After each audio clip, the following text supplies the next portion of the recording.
far can we get if we sail a little bit high?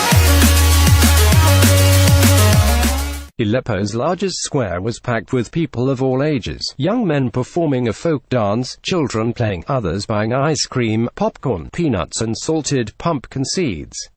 A giant sign spells out in colorful English letters, "I love Aleppo." The scene in Sadala al-Jabiri Square on a recent day was a complete turnaround from what it was during nearly 4 years of warfare that racked the Syrian city. Rebel sniper fire and shelling, and a triple car bombing that had dozens, made it a no-go zone. For much of the fighting, the square stood near the front line dividing the government-held western half of Aleppo from the rebel-held eastern half. 13 months after government forces captured the east, crushing rebels, there have been some improvements in Aleppo. The guns are silent, allowing life to return to the streets. Water and electricity networks are improving. But the city has barely begun to recover from devastation so great and a civilian flight so big that residents find it difficult to imagine it could ever return to what it was. Advertising Enred invented by Teeds Aleppo's eastern half remains in ruins. Its streets have been cleared of rubble, but there's been little rebuilding of the blocks of destroyed or badly damaged buildings. Though some residents have trickled back, hundreds of thousands still have not returned to the homes in the east, either because the homes are wrecked or because they fear reprisals for their opposition loyalties.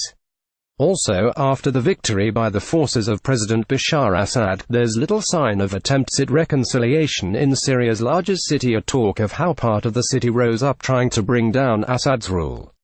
To reporters, residents, whether out of genuine sentiment or fear of state reprisals, express only pro-Assad sentiment and dismiss the rebels as Islamic militants backed by foreign powers. Die-hard opposition sympathizers likely have not returned or keep it to themselves, and everyone is more focused on grappling with the destruction in the city. "I feel very sad, I cry. Sometimes I cry in the morning because this was a very good neighborhood," said Adnan Sabah, standing on a balcony in his building in the once rebel-held eastern district of Saqqari. The view from his balcony is a landscape of wreckage. Across the street is a pile of rubble a block long that used to be the Ain Jalad school compound that his 3 daughters and 2 sons once attended.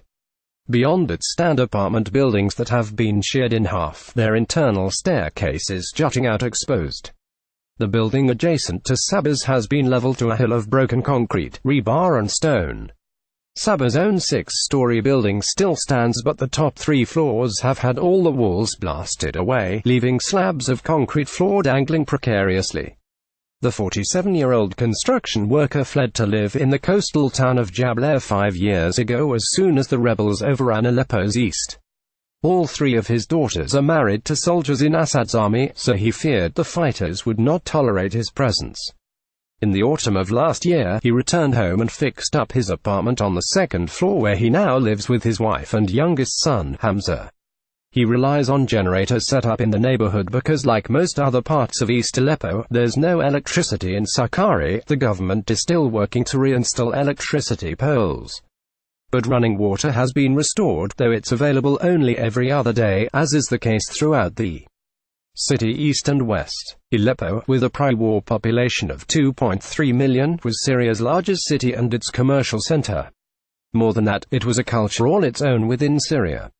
Aleppans take enormous pride in their own accent of Syrian Arabic and their city's famed cuisine with its own styles of roast meats and meze appetizers. The city's history spans millennia, and tourists were drawn by its historic citadel, Umayyad Mosque and covered bazaar.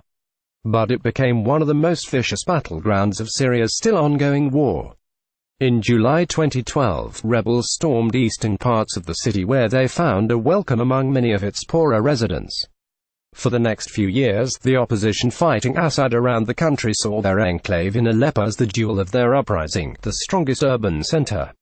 It tore Aleppo in two, however, with destructive battles between the two halves as tens of thousands fled the city. In 2016, government forces backed by Russian airstrikes surrounded the enclave, besieging it for months, pounding it with barrages. By the end, the rebels and residents trapped with them in a shrinking area of neighborhoods faced either being crushed or starving.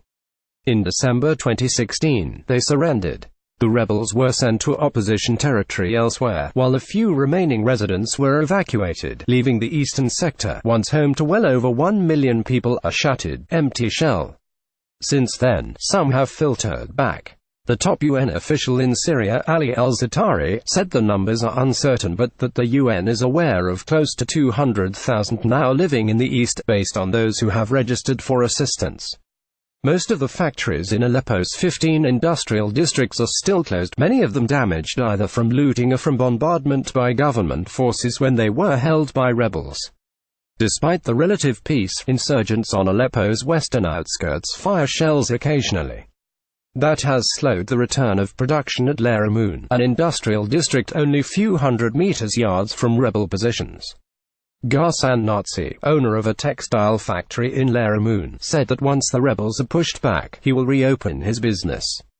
Touring the now silent factory, he said it was used as a prison by an Islamist rebel faction called the Badr Martyrs.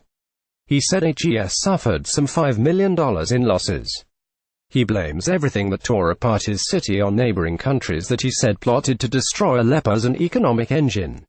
He didn't say which countries, but many government supporters use the phrase to refer to opposition-backer Turkey.